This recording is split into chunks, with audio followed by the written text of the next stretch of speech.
ఎదుటి వ్యక్తిని బ్లేమ్ చేయాలి చెప్పండి? కాబట్టి దయచేసి ఆలోచించండి ఒకసారి. నేను మంచోడినైతే నా పక్కన చెడ్డోడు ఉండనవసరం లేదు. నేను మంచోడిని అని తెలియజేయడానికి.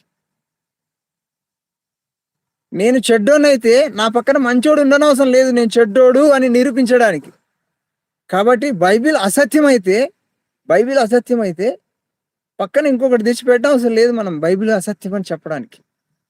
కాబట్టి బైబిల్ సత్యమైతే ఇంకొక దాన్ని పక్కన అసత్యాన్ని తెచ్చిపెట్టడం అవసరం. నేను అదే చెప్తున్నాను. బైబిల్‌ని ప్రామాణికంగా చేసుకొని నేను ఏ ఇతర గ్రంథాల గురించి గాని, దేవుళ్ళ గురించి గాని, ఇతర సిద్ధాంతాల, విశ్వాసాల గురించి గాని దేని గురించి మాట్లాడను. బైబిల్ సత్యమైనది. అది సత్యమని నిరూపించడానికి నేను దాని పక్కల ఏది కూడా చూపెట్టను. ఇది మంచిది చూడండి. ఎందుకంటే దాన్ని చూసి దీన్ని చూడండి అని నేనేం చెప్పను. నేను మళ్ళీ చెప్తా ఉన్నాను. నువ్వు